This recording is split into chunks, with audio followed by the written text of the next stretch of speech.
Welcome back once again.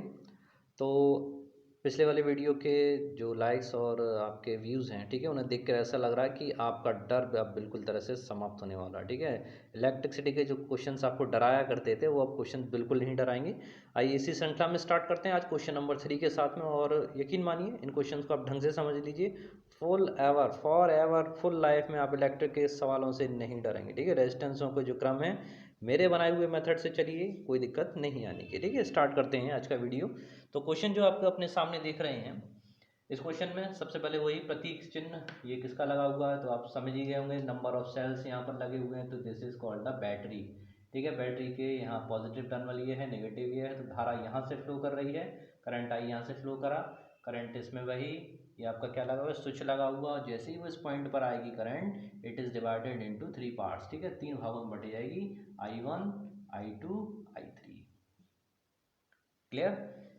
Okay, इसका मतलब ये हुआ, जो बच्चे समझ रहे होंगे कि मैं किस तरफ इंडिकेट करने जा रहा हूँ कि 30 ओम, 20 ओम और 60 ओम ये सब किस क्रम में लगे हुए हैं। आवाज़ नहीं आई मेरे पास? आपको पता है किस में लगे हुए हैं, पैरेलल में लगे हुए हैं। ठीक है ना। अच्छा, लाइव टेलीकास्ट करने के लिए, लाइव स्ट्रीमिंग करने के लिए बहुत ज़रूरी है कि मेरे पास 1000 सब्सक्राइबर्स होने चाहिए। ठीक है, और हम लोग अभी इस रेस में बहुत पीछे हैं। खैर, आप लोगों से उम्मीद करता हूँ कि आप जल्दी से सब्सक्राइबर बढ़ाइए और हम लोग जिससे कि लाइव स्ट्रीमिंग स्टार्ट कर सकें, आप सीधे मुझसे क्वेश्चन कर सकें, मैं आपको उसके आंसर जस्ट आपकी क्वेरीज़ को, आपके क्वेश्चनों को तुरंत का तुरंत निपटा सकें। ठीक है, तो प्रयास कीजिए। ओके, तो यहाँ पर करंट I1, I2, I3 इनमें फ्लो कर रही है। I1 जा रही है 30 ओम में, 20 ओम में I2 और 60 ओम में I3। जैसे ही इस पॉइंट पे आएंगी फिर से करंट I बन जाएगी। ठीक है, इसने आपको यहाँ पर ये संकेत दे दिया कि 30, 20 और 60 ओम। अगर आपको जैसे ये तो ए बी पॉइंट लिख दिए, इसको इंडिकेट करते हैं सी और डी से। अगर आपसे कोई पूछे कि what is the total resistance between C and D, तो आप कह देंगे कि सी और डी के बीच में रेजिस्टेंस निकालने के लिए हमें क्या करना पड़ेगा, इन तीनों को पैरेलल के कॉम्बिनेशन से ऐड करना पड़ेगा, यानी 1/30 प्लस 1/20 प्लस 1/60। ठीक है, कहीं ज़रूरत पड़ेगी तब देखेंगे। खैर चलें आगे। तो जैसे ही आप आई करंट यहाँ पर फिर से मिल जाएंगे तीनों पॉइंट, नेक्स्ट पॉइंट जैसे ही वो बी पॉइंट पे आएगा, यानी यहाँ पर आते ही करंट इसमें चली जाएगी I1 चूँकि यहाँ पर दिखा चुके हो, I3 तक दिखा चुके, तो सेम ऐसे हो जाएगा। ठीक है, तो यहाँ पर आप इसको I4 कह दीजिए, I4 एंड I5।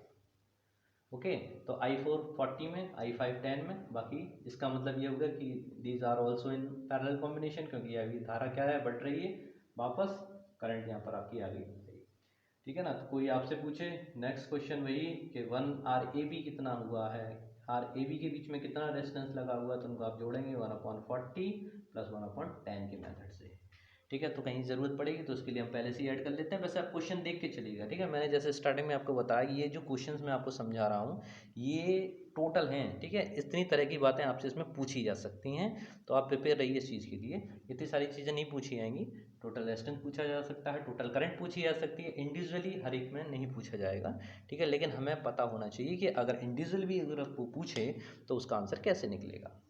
ठीक है, तो लेट स्टार्ट। तो अगर वो तुल्य प्रतिरोध पूछता है, पहले वाले पार्ट में पूछे टोटल रेजिस्टेंस में, है ना, तुल्य प्रतिरोध कितना होगा, टोटल रेजिस्टेंस कितना होगा। अभी बहुत मैटर है, आप ये मान के चलिए कि आपने अभी कुछ पढ़ा ही नहीं है, ये मान के चलिए बहुत मैटर होता है पढ़ने के लिए। तो इसमें आप सबसे पहले RCD को पता कर लीजिए, इसका एलसीएम लेंगे, 60 आएगा, 32 जा 60 होता है, 23 जा 60 होता है, 61 जा 60 होता है। इनको ऐड करेंगे, 2 3 5 प्लस 1 6/60। तो 1/RCD this value equals to 6/60। Reduce कर दीजिए 6 से 1 टाइम्स और नीचे 10 टाइम्स, यानी वही बटे 10। और यहाँ पे RCD की वैल्यू आप निकालेंगे, तो RCD this value equals to 10 ohm. कितनों की समझ में आया? ओके, तो ये आया RCD का मान। ठीक है ना। अभी इनको इंडिविजुअल करके अलग अलग इनका एक सर्किट और बना देंगे। अब इसकी बात कर लेते हैं, तो 1/RAB। ओके, एलसीएम 40, 40 1 जा 40, 10 4 जा 40, यानी 4, 5/40। इसको रिड्यूस करोगे, 5 1 जा 5, 5 8 जा 40, 1/RAB this is equals to 1/8। This means RAB की जो वैल्यू आएगी ये कितनी आएगी आपकी, 8 ओम। सर्किट डायग्राम देखिए अभी। First of all make a battery, इसका वोल्टेज है 12 वोल्ट। ओके, इन दोनों को कंबाइन करके कितना आ गया आपके पास में, 8 ओम आ गया, 8 ओम बना दिया अभी यहाँ पर।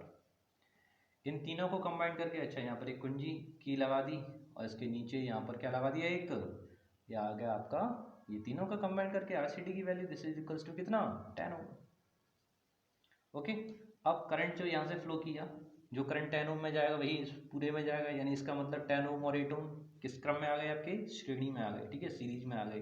तो टोटल यानी तुल्य प्रतिरोध कितना हो जाएगा, 10 + 8 इक्वल्स टू 18 ओम।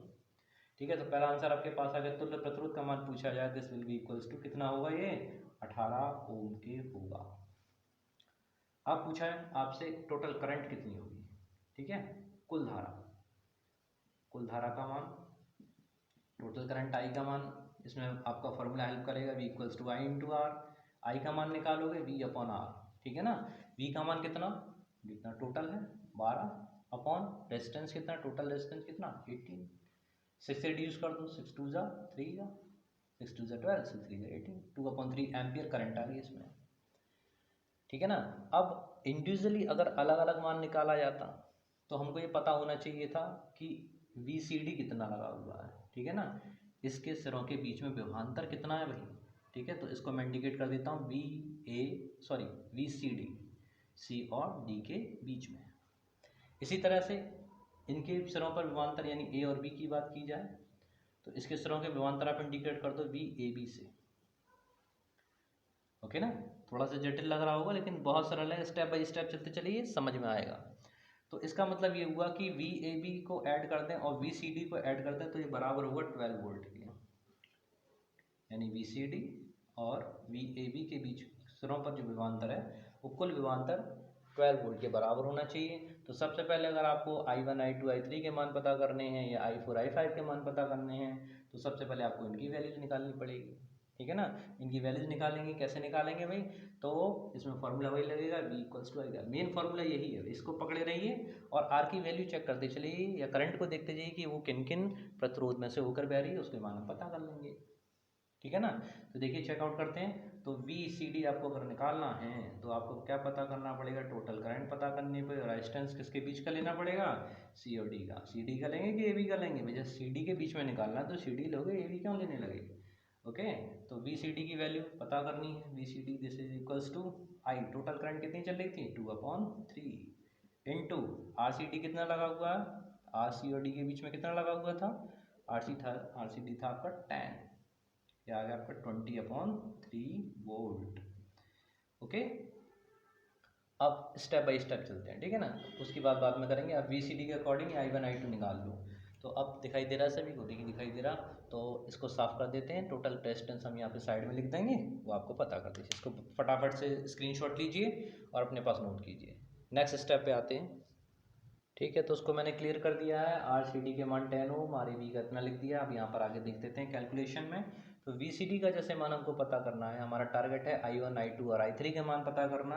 तो उसके लिए हमें ज़रूरत पड़ रही थी VCD की, और VCD का मान निकलेगा I1 किस करंट किस प्रतिरोध में से बह रही है, 30 ओम में से, ठीक है ना। तो VCD का मान जो किसके बराबर आया था, 20/3 के बराबर आया। तो यहाँ से I1 का मान आपको मिल जाएगा, I1 की वैल्यू कैलकुलेट कर लेंगे। I1 इक्वल्स टू, ये मल्टीप्लाई में इधर डिवाइड में पहुँचेगा, तो this value equals to 20/3 into 30, ठीक है। 0 से 0 कैंसिल कीजिए, 2/9। ठीक इसी तरीके से VCD this is equals to I2 किस प्रतिरोध में से बह रही है, 20 में से, तो 20 वैल्यू प्लेस कर दीजिए VCD की, अगेन वही है 20/3, क्योंकि पैरेलल में लगे सभी प्रतिरोधों के सिरों पर जो पोटेंशियल होता है वो एक जैसा होता है। और टोटल पोटेंशियल कितना मिला है इनके सिरों पर, वो मिला है आपका 20/3 आ गया भाई। I2 it is equals to 20, और यहाँ से अगेन I2 की वैल्यू आप कैलकुलेट करेंगे, वही भाग में पहुँचेगा। I2 इक्वल 20/3 इंटू 20 से पूरा 20 कैंसिल कर दीजिए, 1/3। Similarly VCD this equals to I3 into कितने में बह रही है, I3 आपकी बह रही है 60 ओम में, ठीक है ना। 60 ओम रखेंगे, I3 की वैल्यू पता कर लीजिए। I3 दिस इक्वल्स टू कितना आएगा, 20/3। VCD का मान वही 20/3 लगाएंगे I3, और कितने में से जा रही है, 60 वाले में से, तो I3 का मान कैलकुलेट कर लें, 20/3 इंटू 60, मतलब 21 जा 20, 23 जा यानी 1/9, ओके। ये I1 I2 I3 के मान आ गए, ओके। अब यहाँ पर एक चीज़ देखिए कि आपको अगर चेक करना हो कि आपका आंसर सही है या नहीं है, तो यहाँ पर जो टोटल करंट है यानी I1 plus I2 plus I3, इन तीनों के मान किसके योग के बराबर होना चाहिए, इनका टोटल किसके बराबर होना चाहिए, टोटल करंट कितनी आ रही थी 2/3 के बराबर आना चाहिए। ठीक है, 2/3 एम्पियर के बराबर आना चाहिए। तो देखिए चेक करते हैं, तो I1 की वैल्यू है 2.9 प्लस I2 की वैल्यू 1/3 प्लस I3 की वैल्यू 1/9। ठीक है, इनका एलसीएम लीजिए, जिस एलसीएम कितना आएगा 9, 9 1 जा 9, 2 3 3 जा 9 3, 9 1 जा 9 1। ठीक है, 2 प्लस 3 5 और ये 6/9। इसको रिड्यूस कर लीजिए 3 से, 3 2 जा 9, 3 3 जा 9, 2/3। देखिए है वही आंसर 2/3 और दिस इज ऑल्सो 2/3, यानी आप बिल्कुल सही क्वेश्चन कर रहे हैं। ठीक है ना। तो इस वाले पार्ट में आपने ये सीखा कि I1 I2 I3 के मान कैसे चलेंगे। क्या क्वेश्चन पूरा हो गया? नहीं। अगर वो पूछ ले आपसे 40 या 10 ओम में कितना होगा, फिर से मैं बोल लेता रहा हूँ, ये मैं आपको सारी विद्याएं बता रहा हूँ, ये आपको टोटल ज्ञान दे रहा हूँ कि अगर इसमें इंडिविजुअल भी अगर वो क्या चीज़ पूछता है तो आप इजीली उसको पता कर सकें। ठीक है ना। तो अपना next target I4 and I5, इसको साफ करते हैं, क्लियर करते हैं। ठीक है, एक और मौका आपको समझने के लिए। अब हम बात कर रहे हैं I4 और I5 का मान हमें पता करना है। तो जैसे हमने इनके मानों को पता करने के लिए पोटेंशियल डिफरेंस निकाला था अक्रॉस CD, यहाँ पर आपको पोटेंशियल डिफरेंस पता करने के लिए I1 I2 पता करने के लिए पोटेंशियल डिफरेंस निकालना पड़ेगा अक्रॉस VAB। ठीक है ना। तो जैसे अभी VCD लिखा हुआ है, पहले वाले का क्या VCD का मान लिखा था हमने I इंटू RCD, यहाँ पर आप V किसके लिए AB, VAB this is equals to क्या आएगा R इंटू RAB। क्लियर। तो अब VAB का मान निकालना है, टोटल करंट आपकी वही कितनी 2I 2/3 और RAB का मान कितना आया था वही, मिटा दिया नहीं, यहाँ लिखा हुआ कितना 8 ओम। ठीक है ना, यानी इन दोनों का ऐड करने पे जो आया था वो आया था 8 ओम। तो 8 2 जा 16, 16/3 कितना वोल्ट जो है क्या है, इसके सिरों पर पोटेंशियल डिफरेंस है। ठीक है ना। अब जो VAB का मान है वो आपको I4 देगा और I5 देगा। कैसे देगा, वैसे देगा कि VAB इक्वल्स टू किसके आएगा I4, कितने वाले प्रतिरोध में से बह रही है 40 में से। ठीक है, पहले VAB के वैल्यू प्लेस कर दीजिए 16/3 I4 इंटू 40। इसको सॉल्व करने के लिए I4 का मान निकालेंगे, 40 में पहुंचेगा 16/3 इंटू 40। ठीक है, उसको रिड्यूस कर लीजिए, 4 से काटें, 4 4 जा 16 और 4 10 जा 40।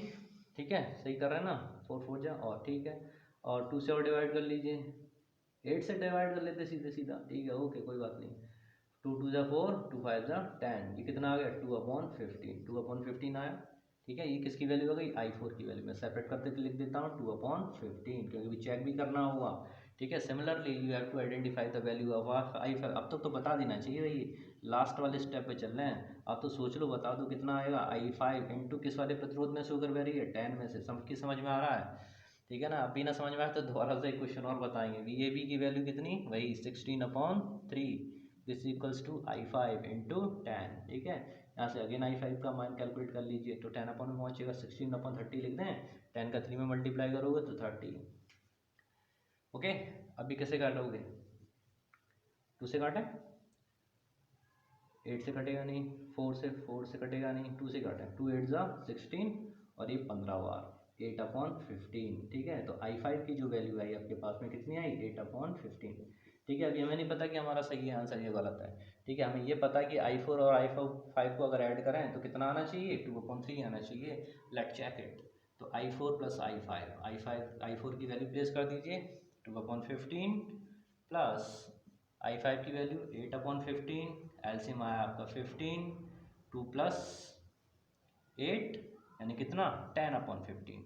इसको रिड्यूस कर लें भाई। ठीक है, रिड्यूस करते हैं, 5 2 जा 10, 5 3 जा 30, 5 3 जा 15। ठीक है, 2/3 देख लीजिए वही मान है। ठीक है, आई का मान 2/3 के बराबर। तो इस तरह से मैंने आपको सारे नॉलेज दे दी, सभी तरीके बता दिए जो आपके लिए इम्पोर्टेंट थे। ठीक है ना। अब मैं नहीं समझता कि अब इन सर्किट डायग्राम को देखकर आपको डर लगेगा या आप इसको करने में कोई भी गलती करेंगे। 2 से 3 बार आप इन क्वेश्चंस को समझ लीजिए, कर लीजिए। अब तक ये 3 क्वेश्चन हो चुके हैं। ठीक है, अगर ये आपकी समझ में आ गए होंगे तो बहुत अच्छा, नहीं तो हम 2 4 क्वेश्चंस और इसके ऊपर बना देंगे, वो अच्छे से समझ लीजिएगा। ठीक है, मेरा प्रयास यही है कि आप इसको कंप्लीट करें, अपने दिमाग में बैठाएं, फ़ायदा उठाएं। ठीक है, तो मिलते हैं अगले वाली वीडियो में, तब तक के लिए जय हिंद, जय Bharat, thank you very much.